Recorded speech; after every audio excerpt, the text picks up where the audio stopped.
Welcome to A Sound Constitution with Mahir, Sharon, Katie, and Brandy on 101.7 CHLY Radio.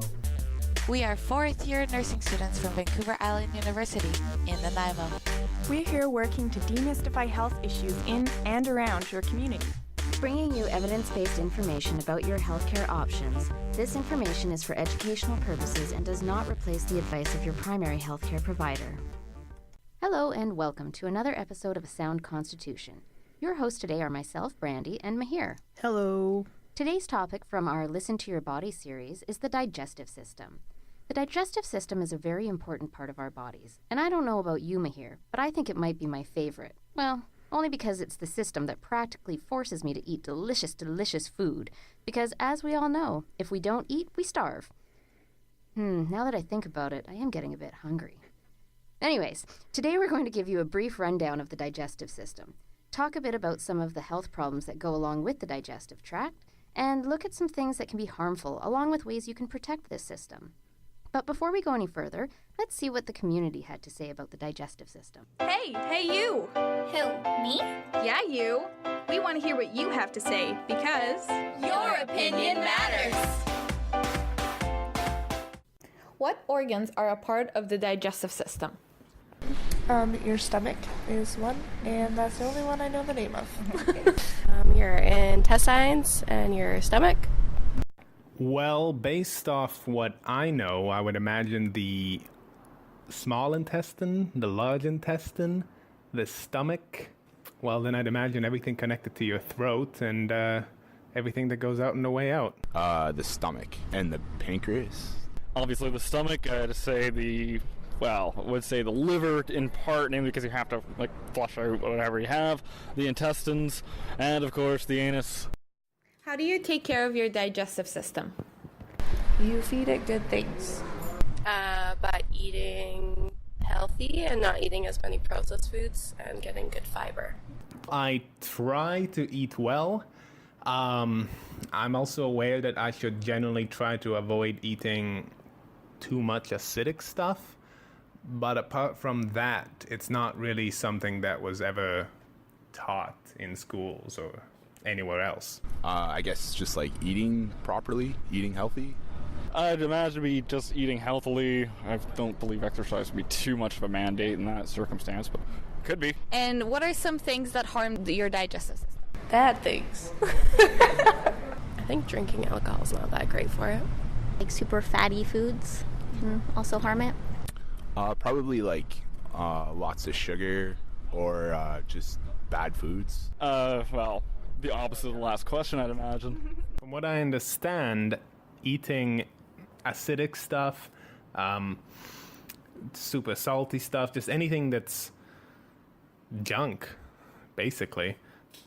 What's the worst thing that can happen to your digestive system? For example, any diseases that you can think of? I don't know. Food poisoning. Sure. Crohn's and colitis, and IBS. I'd imagine colon cancer, stomach cancers, usually cancers that are placed anywhere within the body that your food goes through would be a nightmare.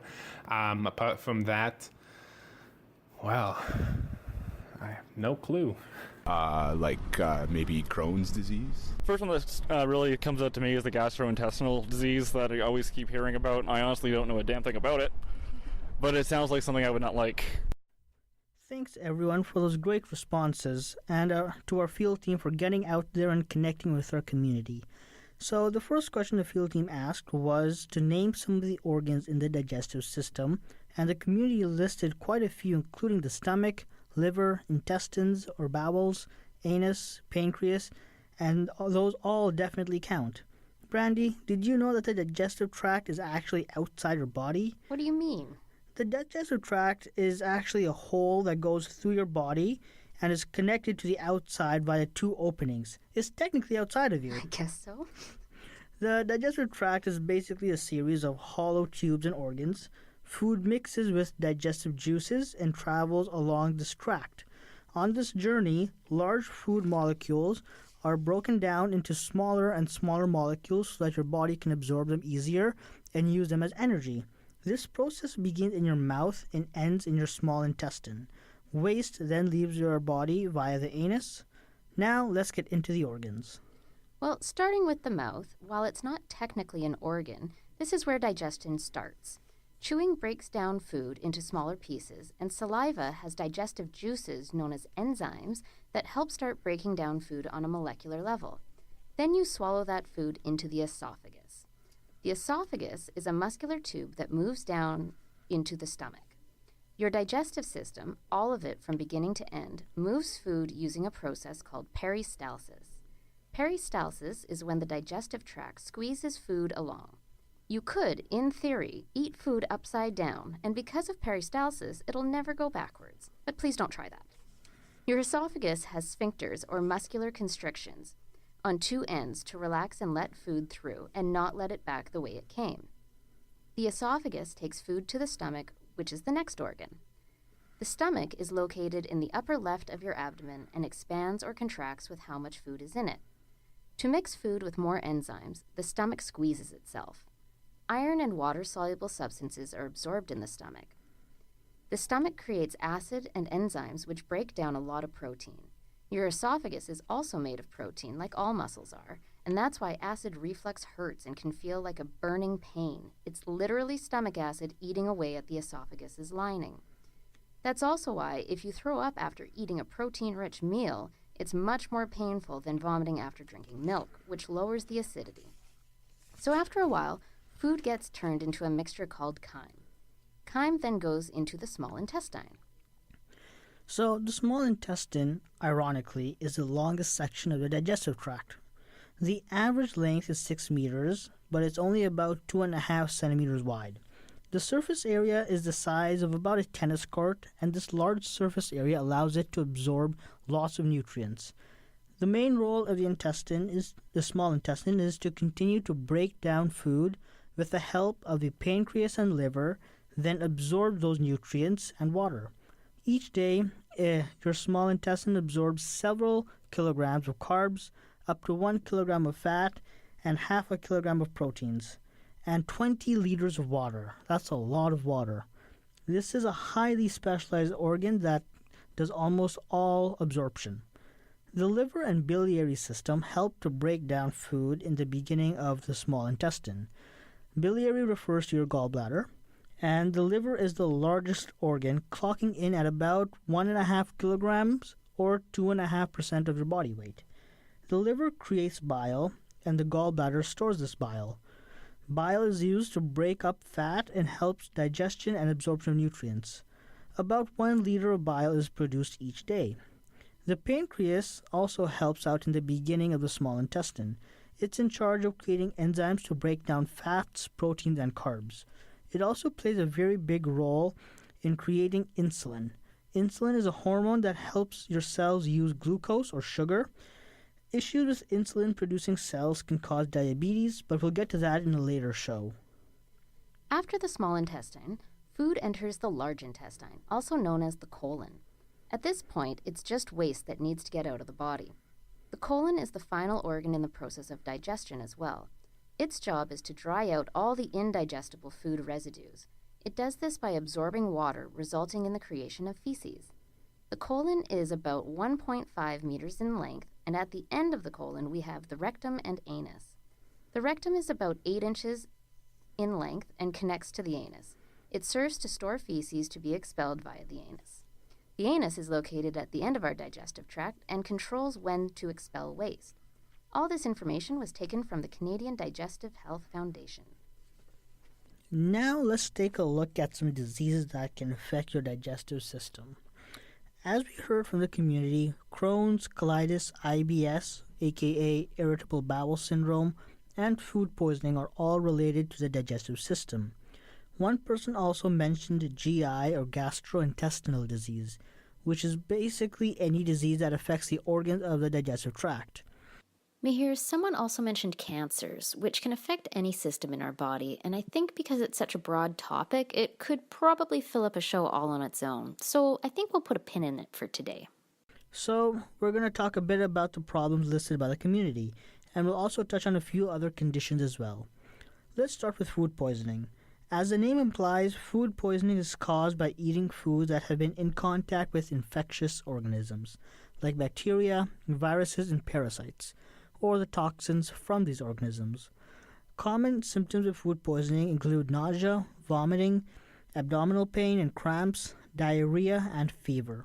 According to Mayo Clinic, these symptoms can show up anywhere from a few hours to a few days or even weeks after eating contaminated food. The effects of food poisoning are usually pretty mild and your body will deal with the problem on its own. But this isn't always the case. The CDC, or Center for Disease Control and Prevention, recommends seeking medical assistance if you have a fever higher than 38.6 degrees Celsius or 101.5 degrees Fahrenheit, frequent vomiting that stops you from keeping fluids down, diarrhea that lasts more than 3 days, or signs of dehydration, which could include urinating less, a dry mouth or throat, weakness, lightheadedness, or dizziness when you stand up. Because food contamination can happen at any point in food production, which means anywhere from the growing, harvesting, processing, storing, shipping, or preparing of food, it's important to always wash and or cook foods properly. Cross-contamination is also a common source of food contamination, and this happens when foods come in contact with a contaminated surface, so it's also important to make sure food preparation surfaces are clean too. Although there's not much we can do about food that's prepared for us, like if you go out for dinner, but the Mayo Clinic has a few pointers for preventing food poisoning at home. First things first, wash your hands, utensils, and food surfaces with warm, soapy water. It's always best to wash your hands before and after handling food to reduce the risk of contamination. Number 2, keep raw foods like meat, poultry, or seafood separate from ready-to-eat foods. Number 3, make sure you cook foods to a temperature that's high enough to kill off the harmful organisms that might be lurking inside. A basic rule is to cook red meats like beef or lamb and even pork, though some may consider pork to be the other white meat. Cook these meats to 71.7 degrees Celsius or 160 degrees Fahrenheit. Poultry products like chicken and turkey should be cooked to 73.9 degrees Celsius or 165 degrees Fahrenheit. The best way to tell if your food is cooked through is to use a food thermometer. The next tip is to refrigerate or freeze perishable foods quickly, as in within at least 2 hours of purchasing or preparing them. I say at least 2 hours because if it's a hot summer day, leaving your milk out for 2 hours might be a bit too long. Number 5 on Mayo Clinic's list is to defrost foods safely. They say, and I know I'm guilty of this, do not thaw foods at room temperature. The safest way to thaw food is in the fridge, and if you choose to defrost in the microwave, make sure you cook the food immediately. The 6th and final tip is the good old expression, when in doubt, throw it out. If you don't know how or when food was prepared, or if you're questioning whether it's still good at all, just get rid of it. It's not worth the risk. Even if food looks and smells fine, there are some bacteria and toxins that can't be destroyed by cooking or recooking, so it's best to just let them go. What do you think, Mahir? Is that enough about food poisoning? I think so. If you're just tuning in, you're listening to A Sound Constitution on 101.7 CHLY. Today we're talking about the digestive system, and right now we're looking at some diseases and different conditions that can affect the digestive system. Let's move on to irritable bowel syndrome, or IBS. IBS is not to be confused with IBD, which is inflammatory bowel disease, and we'll talk about that shortly. So IBS is a problem that affects the large intestine. People who suffer from IBS tend to have generalized gut problems, including cramping, bloating, gas, diarrhea, or constipation. The problem with IBS is that the actual cause is unknown, but there are a few factors that seem to contribute to the problem. These can include abnormal contractions of the muscles in the intestines, which can either be too slow, leading to constipation, or too fast, leading to diarrhea, gas, and bloating. Extra sensitive nerves in the digestive system can cause your body to overreact to changes that occur when you eat, causing pain, inflammation in the bowels, and diarrhea. And bacteria in the intestines can contribute to IBS, whether we're talking about an infection causing diarrhea or just a change in baseline microflora, or the good bacteria that's supposed to be in your guts. Ultimately, people who suffer from IBS don't have any structural problems with their intestines, but there are some things that can trigger symptoms. It's important for everyone, but certain foods, stress, hormonal changes can all be triggers. According to HealthLink BC, treatment for IBS includes just figuring out what triggers your symptoms, then making lifestyle choices to avoid those triggers. So basically, if your stress is a trigger for you, taking action to reduce stressors would be the treatment plan. Or if you notice every time you eat spicy foods your guts don't feel good, then avoid spicy foods. But if lifestyle choices are enough to alleviate your symptoms, or not enough to alleviate your symptoms, your physician may be able to help with the use of medication that can help with pain, diarrhea, or constipation. Either way, if you have symptoms of IBS and haven't spoken with your healthcare provider about it, please do. It may be worthwhile to rule out other potential causes for your symptoms, like, for example, IBD. IBD is inflammatory bowel disease, which encompasses two separate disorders that cause inflammation and ulceration, or sores, in the small and or large intestines. These two disorders are called ulcerative colitis and Crohn's disease, which were a couple of the diseases mentioned by members of the community. Ulcerative colitis causes ulceration and inflammation of the lining of the large intestine only. Beginning at the rectum, the inflammation can extend upwards to varying distances back to where the large intestine starts. Crohn's disease is ulceration and inflammation of the large or small intestine, and in fact, it's commonly known as the gum-to-bum disease because it can actually affect anywhere along the digestive tract. Unlike ulcerative colitis, which affects a continuous portion of the bowel, Crohn's can impact the digestive tract in patches. Malnutrition and blood disorders are common with IBD because IBD patients have been found to avoid certain food items or simply not eat enough due to the pain. Almost half of IBD patients have additional health issues impacting their joints, skin, or eyes. Canada has among the highest rates of IBD in the world, impacting more than 200,000 Canadians. Symptoms most often start either in the teenage or senior years. The symptoms of both are similar. Ulcerative colitis presents with bloody diarrhea, weight loss, fatigue, fever, and abdominal pain. Crohn's usually presents with abdominal pain, diarrhea, bleeding, weight loss, and fever. Before we move on to the next disease on our list, I think it's time for a little music break. This song is called In Hell I'll Be in Good Company by the band The Dead South off their album Good Company.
I see my redhead mess bag, tear shed, queen bee miss squeeze.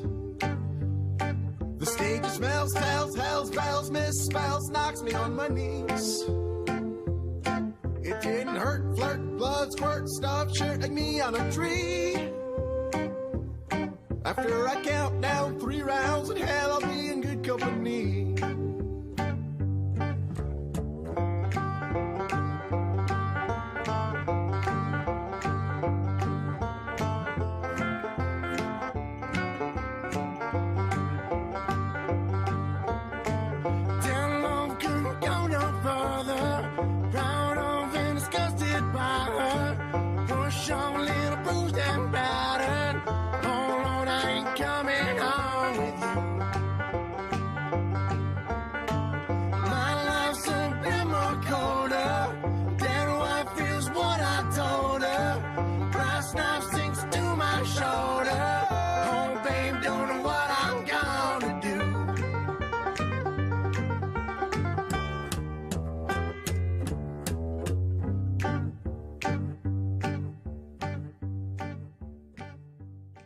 That song was called In Hell I'll Be in Good Company by the band The Dead South.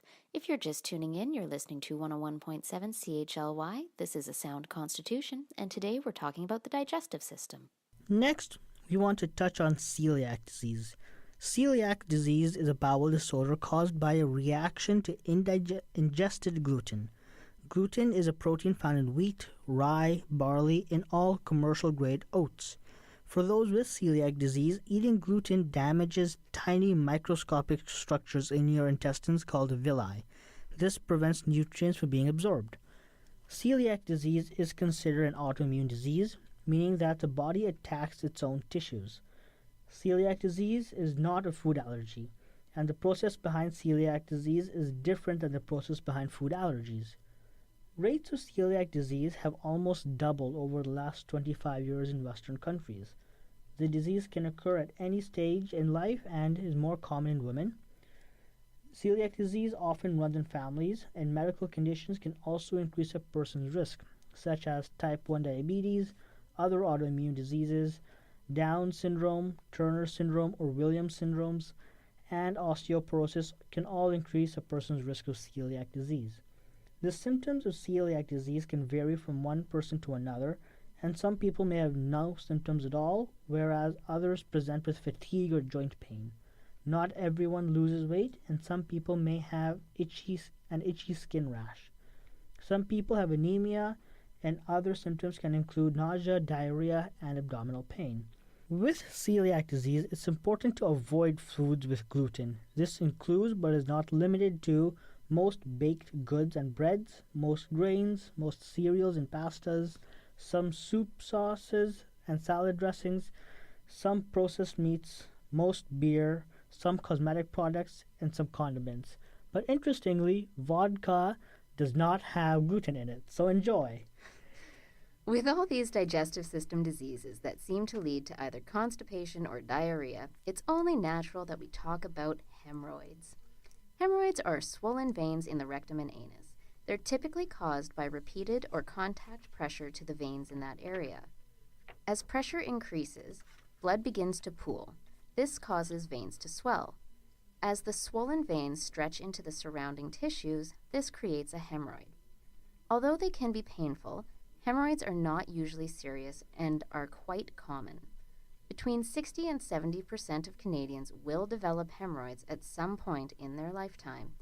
Pregnancy also increases the likelihood of hemorrhoids. There are two types of hemorrhoids, internal and external. Internal hemorrhoids are inside the rectum, and external hemorrhoids are under the skin of the anus. Internal hemorrhoids are found inside the lining of the rectum and cannot usually be felt unless they are unusually large. Usually they're small and painless, and they can occasionally produce streaks of blood on the stool. External hemorrhoids, however, can be very painful. They look and feel like a hard, bluish-purple lump which occurs when the blood clots. Although they can be painful and bleed, they usually clear up on their own. Symptoms of hemorrhoids include small amounts of bleeding during bowel movements, itching or irritation from bulging hemorrhoids, pain, soreness, and a lump near the anus. The risk of hemorrhoids are increased with a low-fiber diet, obesity, straining during bowel movements, chronic constipation or diarrhea, sitting for long periods on the toilet, rushing a bowel movement, as we mentioned before, pregnancy, and also alcohol consumption. Another disease that affects the digestive system that we like to talk about is GERD. GERD stands for gastroesophageal reflux disease. That is a mouthful. So, GERD is the result of a disorder involving the sphincter between the stomach and the esophagus, which is a tube that connects your mouth to your stomach. The sphincter is called the lower esophageal sphincter, and it opens and closes to let food in and prevent stomach secretions back up. When the lower esophageal sphincter doesn't work right, stomach contents come back up into the esophagus. Stomach contents which are acidic and contain enzymes that damage the esophageal lining result in irritation. GERD is fairly common, impacting about 16% of Canadians each year. 1 in 5 Canadians will experience heartburn and or acid regurgitation at least once a week. Acid reflux is also common during pregnancy. GERD symptoms result from the reflux of stomach contents into the esophagus and the resulting damage to the esophagus's lining. The two most common GERD symptoms are heartburn and acid regurgitation. Heartburn is a burning sensation in the center of the chest behind the breastbone. It often worsens after eating, bending over, and laying down, or physical activity, and the pain can be confused with the experience of a heart attack, hence why it's called heartburn. The acid regurgitation is the awareness of acid from the stomach backing up into the esophagus and occasionally into the throat and mouth. Other symptoms include difficulty swallowing, excessive burping, a sour or bitter taste in the mouth, chest pain, abdominal pain, and nausea. The causes of GERD are complex and several factors play a role in sphincter dysfunction. Some food and drink can lessen the sphincter's ability to contract, resulting in GERD. These include chocolate, peppermint, fried and fatty foods, coffee, and alcohol. And these foods, again, prevent the sphincter from closing properly. GERD is also associated with obesity, pregnancy, and herniation of the upper stomach. The last diseases we want to touch on are anorexia nervosa and bulimia nervosa. Anorexia and bulimia are eating disorders that can be very problematic for a person's digestive system and health in general. According to HealthLink BC, people who have anorexia have an intense fear of gaining weight, and because of this, they will drastically control the amount of food they eat. Anorexia is a disease that affects both the body and mind. The need to be thin begins to overwhelm a person's thoughts to the point where even though the individual may already be underweight, the person will see themselves as overweight. Anorexia usually develops early on in a person's life, usually in adolescence, and the earlier it is diagnosed and treated, the better the chances of recovery. Unfortunately, if anorexia goes untreated, it can lead to starvation, which can lead to muscular atrophy of the digestive tract, which essentially means the muscles in the digestive tract that work to push food through your system stop working. This can cause severe bloating and constipation. Starvation can also lead to other serious health problems like weakening bones or osteoporosis, kidney disease, heart problems, and when it's really severe, anorexia can lead to death. Bulimia is different from anorexia in that people with bulimia go through a binge-purge cycle with their eating. People with bulimia will still eat food regularly and often in larger proportions in a short period of time. But then, in order to control weight gain, they'll do something to purge the food from their system. People with bulimia might deal with the food they ate by vomiting, using laxatives, or doing an extensive amount of exercise. Like anorexia, bulimia affects the mind as well. People with bulimia often judge themselves based on their weight and body shape and will follow strict diets to lose weight, but at some point, the hunger from dieting leads to binge eating. This binge eating can create feelings of guilt, shame, and fear of gaining weight, which then leads to the purge phase of the cycle. Without treatment, bulimia can cause tooth decay, gum disease, and loss of tooth enamel if regular vomiting is involved. And like anorexia, bulimia can also lead to osteoporosis, kidney damage, heart problems, or even death. So what does a person do if they think someone might suffer from an eating disorder, and that can include yourself? Talk to someone who might be able to help. This can include a nurse, a counselor, a physician, or any other healthcare professional. Even if they don't have the skills to help, they'll have access to resources that can get you in the right direction.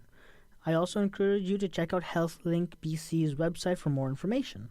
Next, we have a TED Talk by Sandra Aamodt, a neuroscientist with some strong views on dieting. This talk is titled Why Dieting Doesn't Usually Work.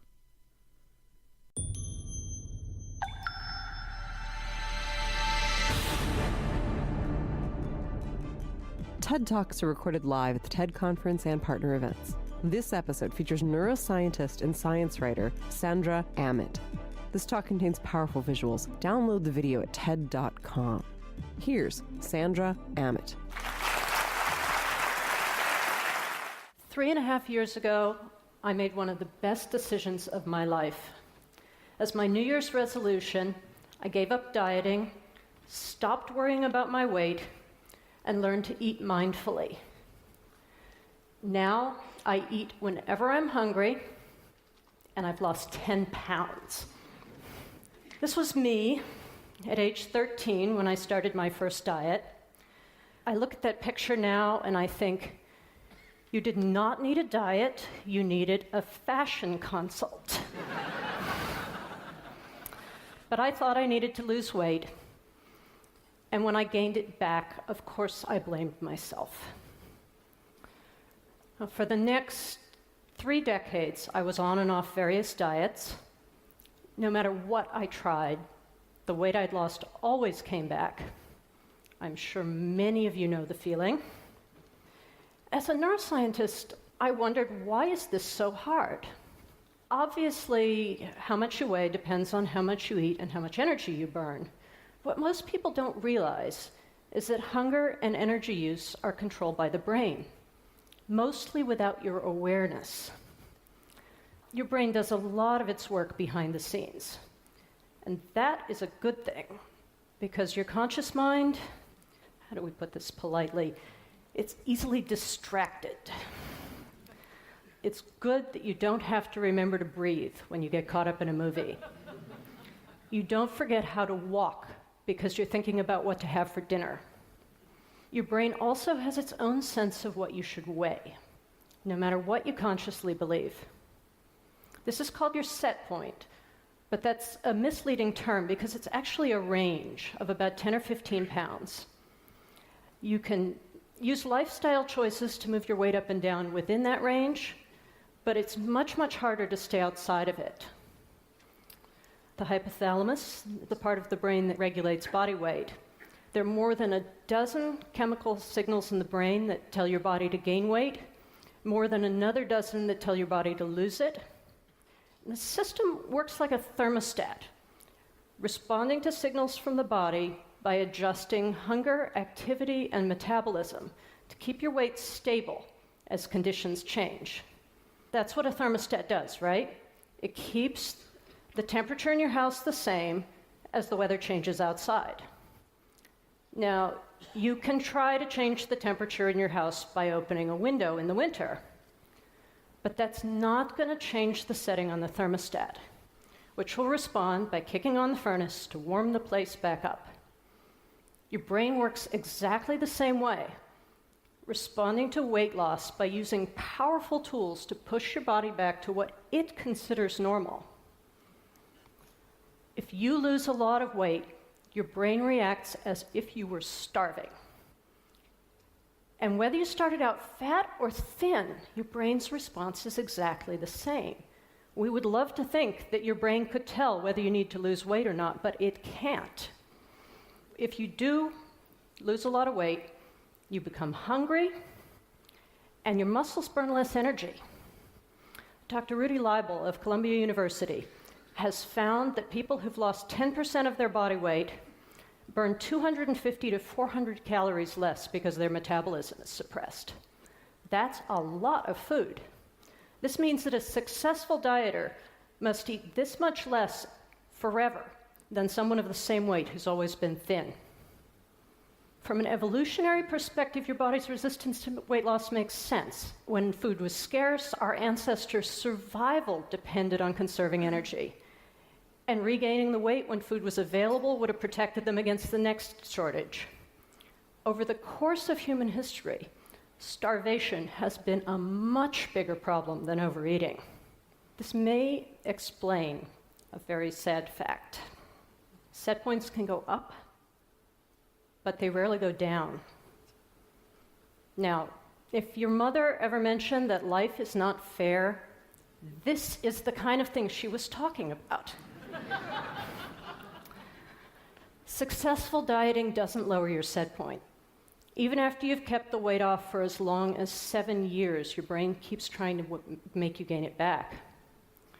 If that weight loss had been due to a long famine, that would be a sensible response. In our modern world of drive-through burgers, it's not working out so well for many of us. That difference between our ancestral past and our abundant present is the reason that Dr. Yoni Friedhoff of the University of Ottawa would like to take some of his patients back to a time when food was less available. And it's also the reason that changing the food environment is really going to be the most effective solution to obesity. Sadly, a temporary weight gain can become permanent. If you stay at a high weight for too long, probably a matter of years for most of us, your brain may decide that that's the new normal. Psychologists classify eaters into two groups: those who rely on their hunger and those who try to control their eating through willpower, like most dieters. Now, let's call them intuitive eaters and controlled eaters. The interesting thing is that intuitive eaters are less likely to be overweight, and they spend less time thinking about food. Controlled eaters are more vulnerable to overeating in response to advertising, supersizing, and the all-you-can-eat buffet. And a small indulgence, like eating one scoop of ice cream, is more likely to lead to a food binge in controlled eaters. Children are especially vulnerable to this cycle of dieting and then binging. Several long-term studies have shown that girls who diet in their early teenage years are 3 times more likely to become overweight 5 years later, even if they started at a normal weight. And all of these studies found that the same factors that predicted weight gain also predicted the development of eating disorders. The other factor, by the way, those of you who are parents, was being teased by family members about their weight. So don't do that. I left almost all my graphs at home, but I couldn't resist throwing in just this one, because I'm a geek, and that's how I roll. This is a study that looked at the risk of death over a 14-year period based on 4 healthy habits: eating enough fruits and vegetables, exercise 3 times a week, not smoking, and drinking in moderation. Let's start by looking at the normal weight people in the study. The height of the bars is the risk of death, and those 0, 1, 2, 3, 4 numbers on the horizontal axis are the number of those healthy habits that a given person had. And as you'd expect, the healthier the lifestyle, the less likely people were to die during the study. Now let's look at what happens in overweight people. The ones that had no healthy habits had a higher risk of death. Adding just one healthy habit pulls overweight people back into the normal range. For obese people with no healthy habits, the risk is very high, 7 times higher than the healthiest groups in the study. But a healthy lifestyle helps obese people too. In fact, if you look only at the group with all 4 healthy habits, you can see that weight makes very little difference. You can take control of your health by taking control of your lifestyle, even if you can't lose weight and keep it off. Diets don't have very much reliability. 5 years after a diet, most people have regained the weight. 40% of them have gained even more. If you think about this, the typical outcome of dieting is that you're more likely to gain weight in the long run than to lose it. If I've convinced you that dieting might be a problem, the next question is, what do you do about it? And my answer, in a word, is mindfulness. I'm not saying you need to learn to meditate or take up yoga. I'm talking about mindful eating. Learning to understand your body's signals so that you eat when you're hungry and stop when you're full. Because a lot of weight gain boils down to eating when you're not hungry. How do you do it? Give yourself permission to eat as much as you want, and then work on figuring out what makes your body feel good. Sit down to regular meals without distractions. Think about how your body feels when you start to eat and when you stop, and let your hunger decide when you should be done. It took about a year for me to learn this, but it's really been worth it. I am so much more relaxed around food than I have ever been in my life. I often don't think about it. I forget we have chocolate in the house. I mean, it's like aliens have taken over my brain. It's just completely different. I should say that this approach to eating probably won't make you lose weight unless you often eat when you're not hungry.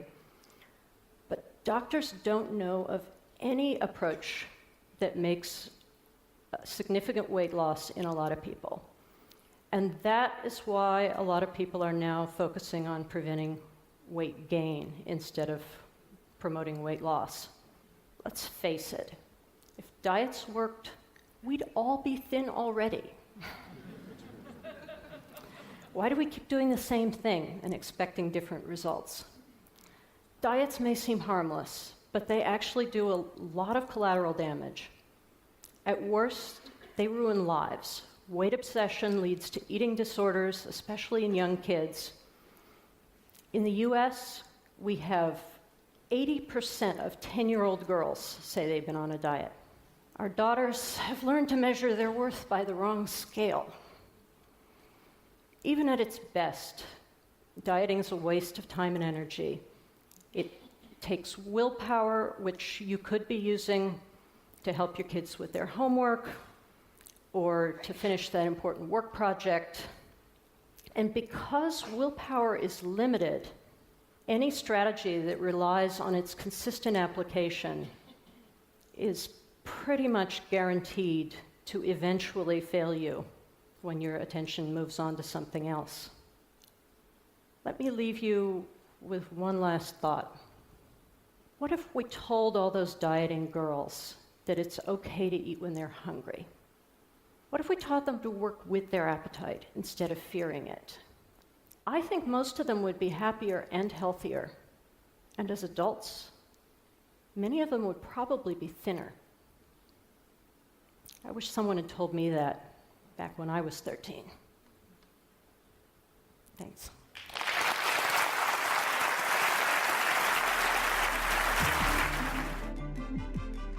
That was Sandra Aamodt, recorded at TED Global in Edinburgh, Scotland, June 2013. For more information on TED, visit TED.com. That was a TED Talk by Sandra Aamodt called Why Dieting Doesn't Usually Work. Sandra mentioned that some people who diet will typically gain the weight back and then some within just a handful of years. She stressed the willpower needed to make dieting work and that's why it's so difficult to successfully lose weight and keep it off with a diet. Speaking of diets, we want to touch on some of them. I'm going to be touching on the keto diet. So, the keto diet is a high-fat, low-carb diet. This forces the body to burn fat instead of carbs, which leads to weight loss. When fat is broken down and used for energy, a substance called ketones are produced. And while it may sound appealing, hey, your body is breaking down fat and using it for energy, what could be better? Ketones can be life-threatening when they build up. Ketones are very acidic, and when large amounts build up, the body enters a state of what's called ketoacidosis. This means that ketones have made your blood too acidic, and this can cause your heart, kidneys, bones, and nervous system to malfunction, resulting in a coma or death. The keto diet does have its benefits, though.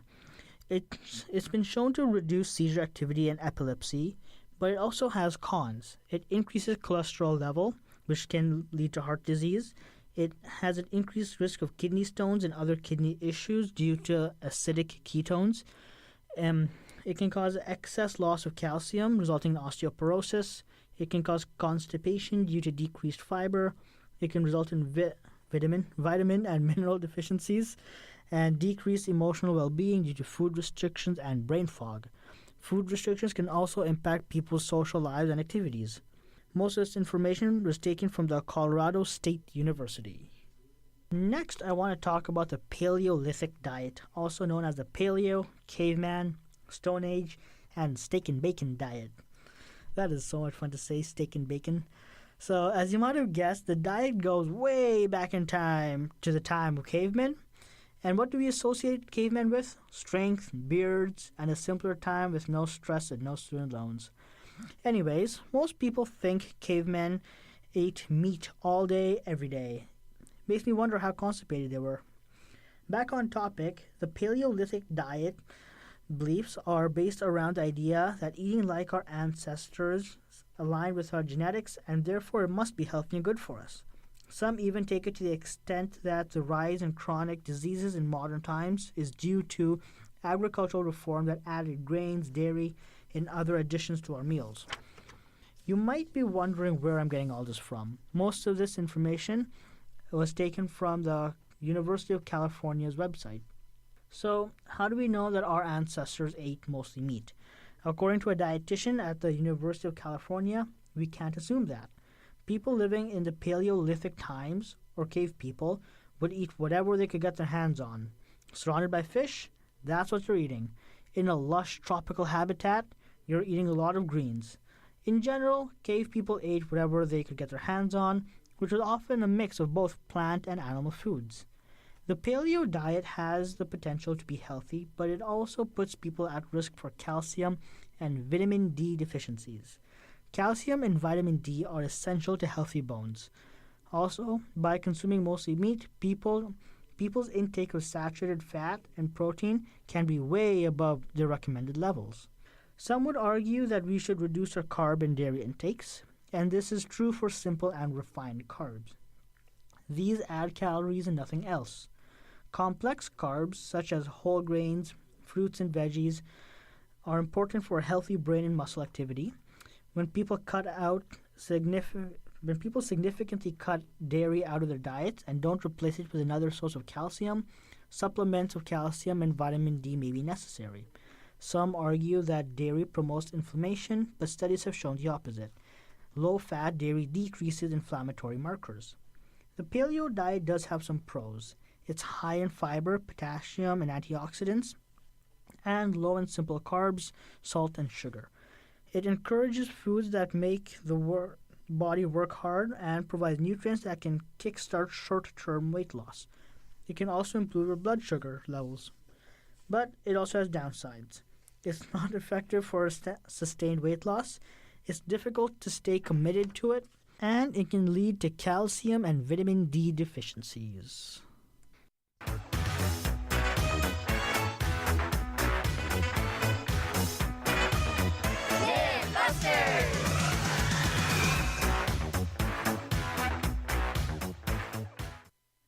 We've all heard the danger of swallowing chewing gum. It'll stay in you for 7 years. Myth or fact?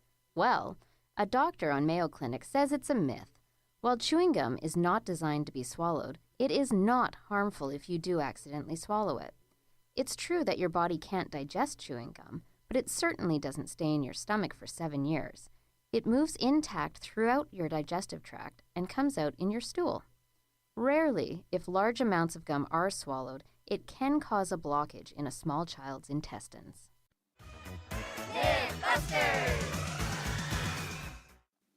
Now it's time for a music break. The next song is called Skipping Stones by the band Good for Grapes off of their album Man on the Page.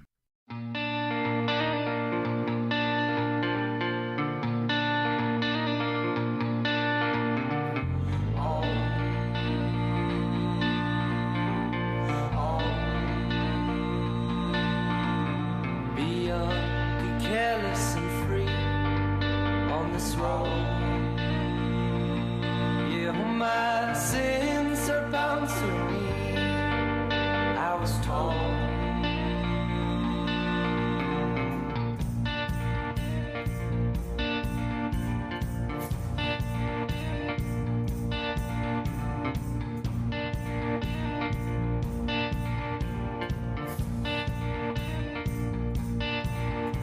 You're the girls I've known in my life are all so cold. You're my last and my pretty wives I've already told. Yeah, the path you've chosen to be a skip and stone. But you're asking me to find my fate, and how will I idly start? Yeah, I can't explain the hole in my heart.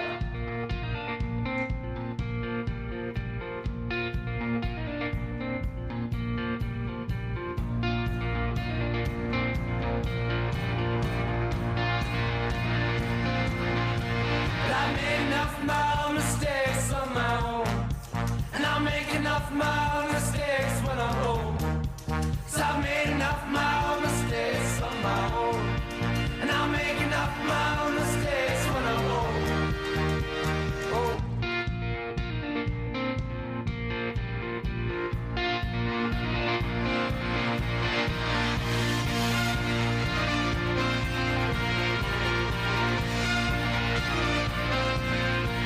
Turn down the lights of heaven and see the sin that it shows. They don't light the way for me. Oh no.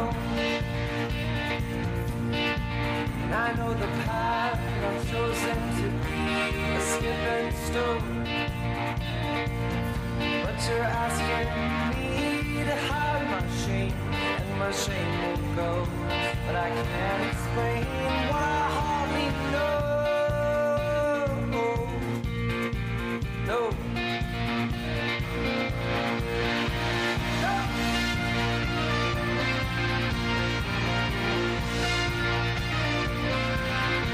But I made enough of my own mistakes on my own. And I'll make enough of my own mistakes when I'm old. 'Cause I made enough of my own mistakes on my own. And I'll make enough of my own mistakes when I'm old.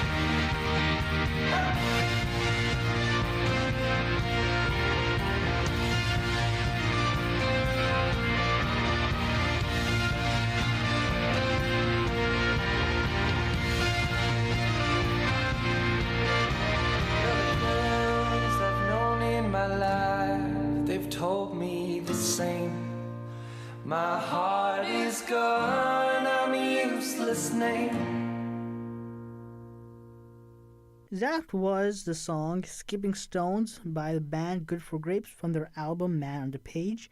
If you're just tuning in, you're listening to A Sound Constitution on 101.7 CHLY, and today we're discussing the digestive system. Now let's move on to some ways we can care for our digestive systems and some things that can harm this system. The most common response we got from the community about caring for the digestive system is eating healthy, and this is true. We also heard eating less processed foods and getting good fiber, which also fall under the eating healthy category.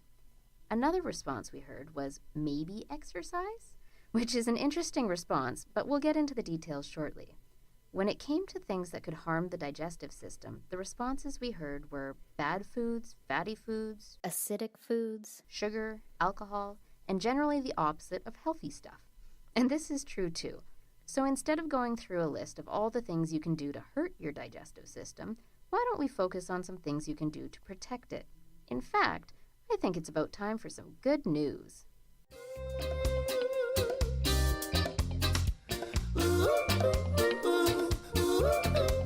And now for some good news. And then singing the blues. There's a lot that can go wrong with the digestive system, but the good news is that it's easy to take care of. Here's what the Canadian Digestive Health Foundation suggests. Eat smaller, more frequent meals.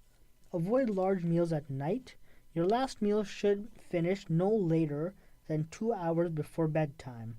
Eat breakfast, as we all know. Eat fish 3 to 5 times a week. Choose lean meats such as chicken, turkey, or lean cuts of beef, pork, or lamb. Consume foods with pre- and probiotics such as yogurt, bananas, whole grains, and honey. Eat fiber. You should consume about 20 to 30 grams of fiber from fruits, veggies, legumes, or grains. And take your time when eating. Chew your food slowly and chew it well. Don't rush yourself. Exercise regularly and don't smoke. And lastly, maintain a healthy body weight. I just want to expand on the effects of exercise on the digestive system. If you've ever had to go in for a surgery where they put you under general anesthesia, you were probably nagged incessantly by your nurse to get out of bed and get moving. Now, there's a number of reasons we want people up and moving after a surgery, but a big one is that is to get those bowels moving. Physical activity can help promote peristalsis, or contractions of muscles in the intestines that we talked about earlier. At the same time, though, it's important to time your physical activity appropriately with eating.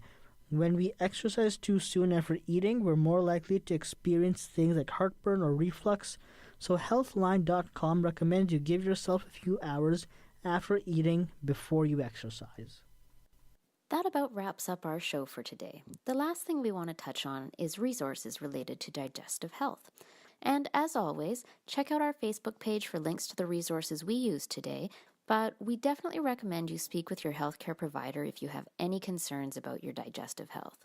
And feel free to send us a message or email us at asoundconstitution@chly@gmail.com. If you have any questions, comments, or topics you'd like to hear us talk about, we'd love to hear from you. Thanks for listening to Sound Constitution on 101.7 CHLY. Look for us on Facebook and Instagram. Or check us out on YouTube for previous shows. Tune in next Thursday from 10 to 11 for more from A Sound Constitution. Bye for now.